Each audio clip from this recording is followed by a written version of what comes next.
Hello, Steve Arts 89. Well, I haven't done my review of Lord of the Rings, Rings of Power yet because I haven't watched it. Why haven't I watched it? Because I have seen no good reviews. Now, I have no issue with diversity. I have no issue with any of the progressive stuff they're doing. The idea of taking Tolkien out of the white supremacist fantasy that it was, not an issue. Problem is, I'm just hearing it's boring. And we're even hearing it from people like Grace Randolph. And I have a confession. I've been afraid to say this because I don't want to get beaten up by Tolkien fans, but I found Peter Jackson's films boring. Not when I saw them in the cinema, because the cinema is sort of different. You engage it on a different level and you're able to focus on it. And the slow, quiet moments, you it's okay. Whereas trying to watch them again on video or DVD, I watched them, the first two films on DVD before I saw the third film, and it was a struggle. And I have never managed to make myself watch the films since. I've kept wanting to do like marathon and watch all three, and I've got the extended editions on Blu-ray, and I've never watched them because I can't make myself do it because I found them so slow and so quiet and boring. Not that they weren't beautiful and brilliant, but they just the tone, the pace, I found myself wanting to do other things. I couldn't focus on them without like the cinema. So I've never watched them. And I think part of the problem with this new show, they may be loyal to Peter Jackson's style and Lord of the Rings tone and style and everything. And it's the reason why people are finding it boring is because they're watching it for the first time on a TV or a monitor in a different environment, not in the cinema. I think Tolkien needs the cinematic experience to make you sort of focus on the quiet detail that I think that's part of the issue, which is why I want to make a video, because I thought no one's mentioned that yet, and I think that's an actual thing.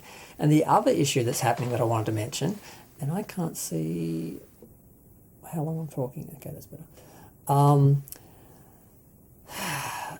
Amazon and some other places have put like a 72-hour embargo on reviews if you want to rate it. That's not going to help. If people don't like it, if people think it's boring, people hate it. Or if people are racist, bigots, misogynists, white supremacists, they're still going to give it a bad review in 72 hours. You're not going to stop people from giving honest reviews, and you're not going to stop the haters. So it's a futile attempt, and it looks really bad. It basically seems to say, well, we do have a bad product, a bad show, and we're scared to let people actually talk about it or review it or have an opinion of it. So I find that a bit disappointing that they've done that. And all the talk of,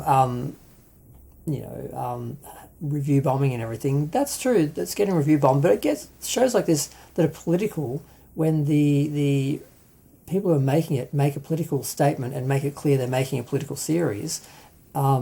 They basically engage the politics of it all, and they're going to get the tribes on both sides coming out to review bomb it. So you're going to have people putting up 10-star reviews who haven't even seen it just to support the the politics, and on the other side you're going to get people just giving it 0 and hating on it just because they perceive it as being woke.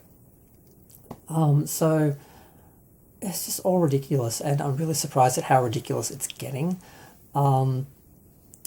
I'm sure it'll be beautiful. I'm sure it will be intelligent, well-written, sophisticated. It'll go over the head of most haters, and they'll just say, oh, it's boring and stupid, because they're actually not intelligent enough to actually understand the subtlety of a lot of things they're working into it, which sadly, there was a bit of that in Discovery, which I missed because I was too busy hating on it, but not much, just a couple little things.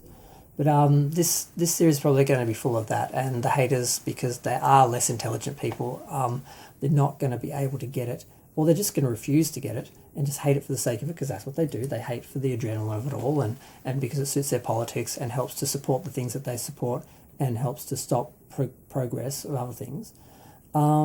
It's just going to continue being a mess, and 72 hours is not going to save anything.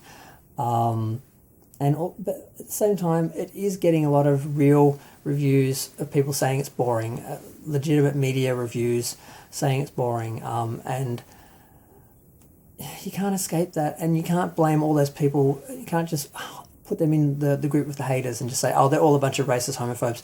Because no, some of them not. And they're not talking about that. They're talking about the pace, the tone, the story, the characterization, all that stuff. So you can't save the show from real bad reviews. The review bombers will be obvious. They'll come in quick. They'll be, just nasty, and you'll be able to and the real racist homophobes, misogynists, they believe they're right, so they're just going to say outright because they just think you're going to agree with them because they're so narcissistic and narrow-minded. They just think everyone's going to agree with them, so they don't censor themselves. They're going to be obvious. The trolls will announce themselves. You don't need to try and weed them out. But yeah, so I'm going to go. I just want to do a quick video just talking about that and the fact that I'm struggling to watch the show because I'm afraid it's going to be slow because I don't have the cinema to watch it in, although the first 2 episodes were in the cinema, which would have helped. But yeah, no, I didn't do that. I'm going to go.